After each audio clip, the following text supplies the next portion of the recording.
Hey, what's going on, guys? So this channel just hit 300,000 subscribers, which is friggin' amazing to me. And I just wanted to make a video doing a couple things. So first of all, I wanted to thank each and every one of you, everyone that is subscribed, everyone that watches my videos, that likes them, that shares them. Of course, my patrons, I'm eternally grateful for you guys. You guys, don't even have to offer any kind of financial support, but you do anyways just because you love my content. To people that buy my courses and allow me to feed my family, I really thank you guys genuinely from the bottom of my heart. And I know that a lot of times I say that and people just say, we should be thanking you for the free content and the free education, but it's really a two-way street. I couldn't do this without you guys wanting to watch it.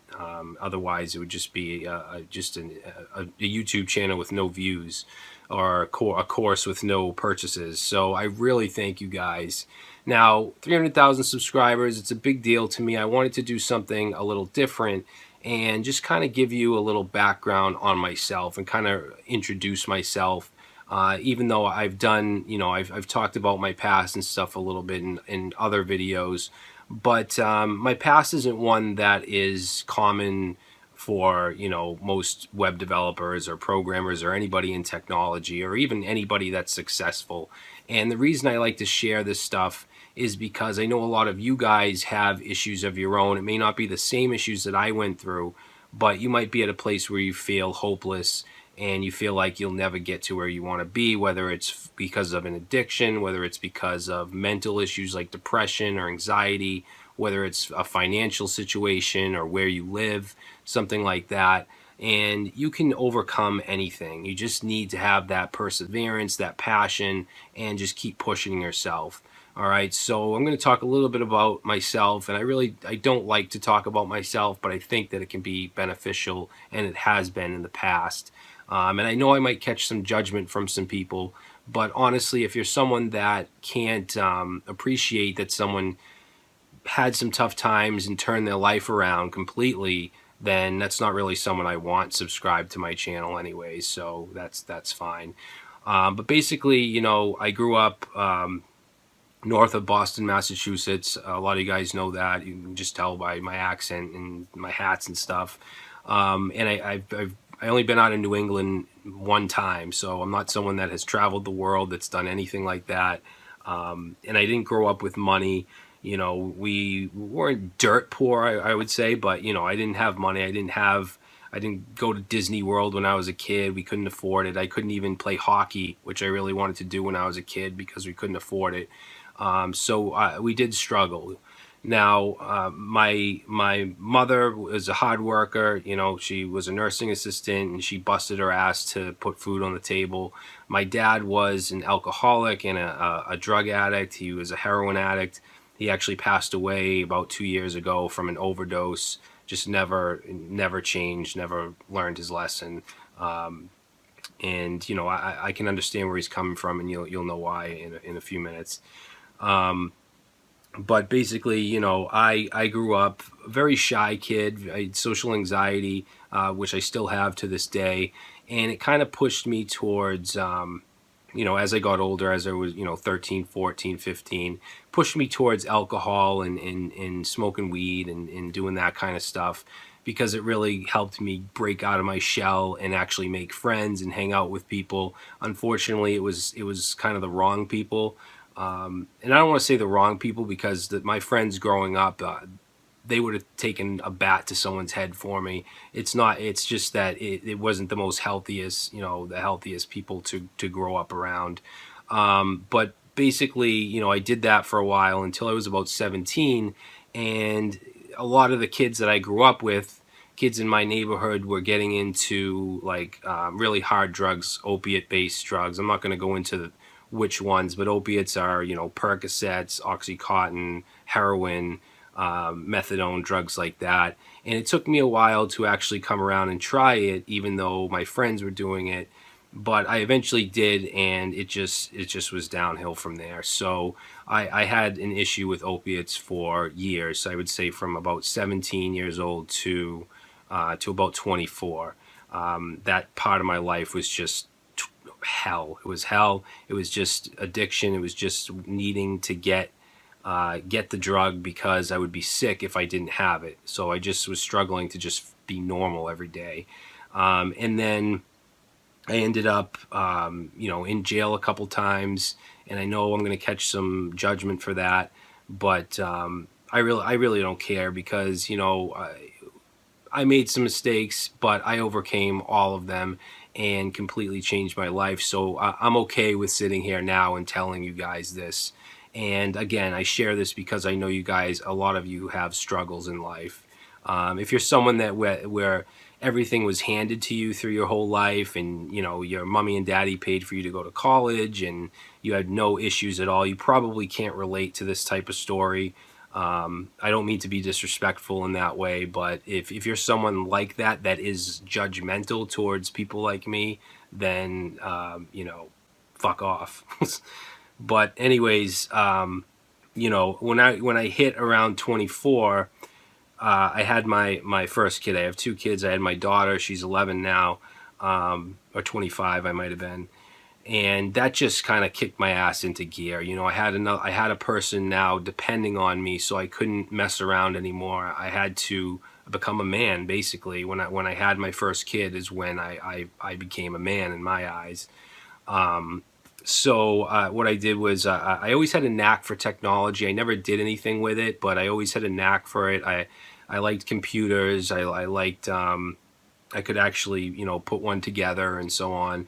So I got into that, and I went to community college for a little bit. Didn't really learn much. A lot of old technology, a lot of theory based stuff, nothing really practical, and that's one of the reasons why I kind of talk a little bit of shit about college, but it's just from my own experience.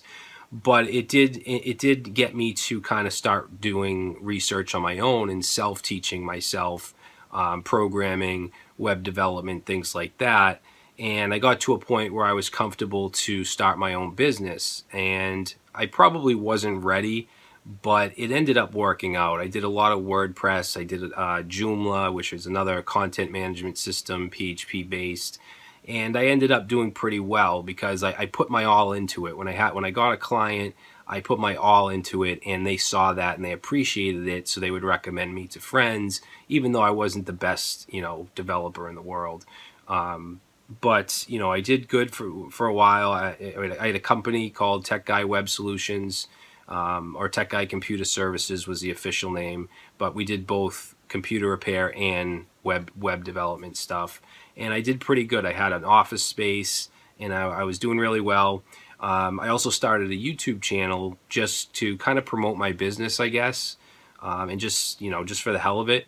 And I was inspired by channels like the New Boston, PHP Academy, which now I think is Code Course or something like that. But there was some channels back then that inspired me to start making tutorials. And eventually I was approached by a company called Eduonics. It was a brand new company back then, and they wanted me to do a course in HTML5. I believe it was HTML5. And it ended up doing really well. Their students liked it, and they asked me to do another one, and then another one, and I did this for years, making courses for this company, which was really good to me. They're a great company. They're still selling courses. I haven't done courses for them for a while, but check them out. They have some really good courses. But eventually I decided to break off from that because I wanted to do my own thing. I had a big following, a decent following on YouTube.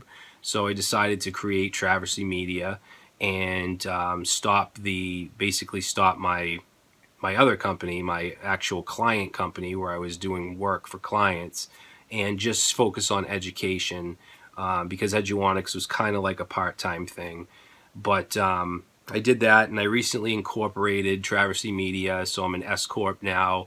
I pay myself a salary from the business, and I'm just doing really well, and and I have you guys to thank for that. I honestly, I couldn't think of anything that I'd rather do for work than what I do now. I'm able to work from my home. I'm able to make a pretty good amount of money, between courses and between YouTube and stuff like that. And of course, my patrons help me out, But it's been a hell of a ride, and my life has been very, very diverse. And I when growing up, like I said, I kind of hung out with the wrong crowd. I didn't have like nerdy friends that I could talk about technology with, which I kind of wish I did. I like now that we have comments and the internet where I can interact and talk about this stuff. But I don't have anyone, still don't have anyone in my life that I can really talk to about my passion. Um, Most of my friends that I grew up with are either, I'm sad to say, dead from drug overdoses or in jail, or just are like me and completely just withdrew from that whole our whole circle of friends or whatever. My best friend died of a drug overdose about 4 years ago. My dad, so and other members of my family. It's just been, addiction is a just a fucked up thing, man. It really is. And any of you guys that struggle with it, whether it's drugs, whether it's food or whatever, anything, alcohol, gaming, addiction sucks. It really does. Um, but there are healthy addictions. I consider myself addicted to coding. I love it. I wake up and I just jump on and get into it, and I love it. It can have some negative effects because it can take away time from your family and so on. Um, but yeah, so I'm kind of losing my train of thought. A lot of my videos I do are scripted, and I know exactly what I'm doing, what I'm going to say, what I'm going to write for code. This is kind of new, where I'm just talking off the top of my head. So, and that's one of the reasons I don't live stream. A lot of people say you should live stream, but I get, my mind goes blank, and I just feel like I don't want to look like an idiot. So I haven't gotten into it yet, but it is something I'd like to get into. As far as now, of course, my career, everything like that is good. I do have a lot of struggles, though. I've told you guys before, I have a son that's autistic. He also has a chromosome issue, so he can't talk. He's still in diapers. He's very, very small. If you saw him, you'd think he was about 5 or so, but he's 8.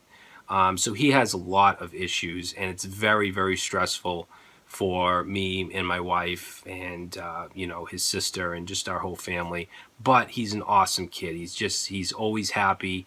I admire him for his positivity, even though he can't even tell us if his stomach hurts or if he has a headache. He can't tell us that stuff, which must suck. But he's still, I would say, the most positive and happiest person in our house. So he's actually an inspiration to me, and hopefully you guys can meet him someday. Maybe I can bring him on video for a little bit, because he's just an awesome kid. Um, and I'm blessed to have him. And my daughter is 11. She's going through that 11-year-old phase, and she's an awesome kid as well. She's funny as hell, and I just love my kids, man. That they keep me going. They keep pushing me to do this and to stay positive and never look back at what I've done in my past and go back to that crap. Um, but yeah, I think that's pretty much it. I just wanted to kind of thank you guys genuinely. I didn't want to do it in a slideshow. I know I do a lot of slides and stuff. I don't normally do this, but I wanted to, face to face or face to camera, just thank you guys for being there. And you've helped me not just financially, but also emotionally, and giving me confidence. Seeing people just say the nice things they say to me just really helps me out. And I've talked about imposter syndrome before. I mean, if you look at me, I don't know if you can see, but I'm covered in tattoos. I don't look like your average programmer. And it's caused me to like be uncomfortable around other programmers. But you guys give me a lot of self confidence and self esteem, so I appreciate that. And I also wanted to give you a little bit of background, even though some fuckers might judge me. That's fine. They can leave. I'm okay with that. There's enough of 98% of you guys are just awesome, from what I've seen in the interaction and stuff like that. But that's going to be it, guys. Thank you so much, and hopefully you'll continue to grow with me as a programmer, as a person. You know, once in a while I like to do the self-help kind of videos, because it's not all, you know, it's not all friggin' curly braces and in parentheses. We're people, and we get, you know, feelings and stuff about our jobs, about where we're at in life, and that should be addressed, you know, just as well as writing code. So that's it, and thanks for watching. And if you want, please follow me on social media. If you want a more personal look into my life, follow me on Instagram. Some other things I wanted to mention: we have a Discord server as well. Right now it's called the Developer Hangout, but we're in the process of tweaking it, and you can come in, and if you have an issue with code, then, you know, there's different chat rooms basically where you can get help for different languages and frameworks and so on. So look into that as well. But thanks for watching, and that's it, and I'll see you next time.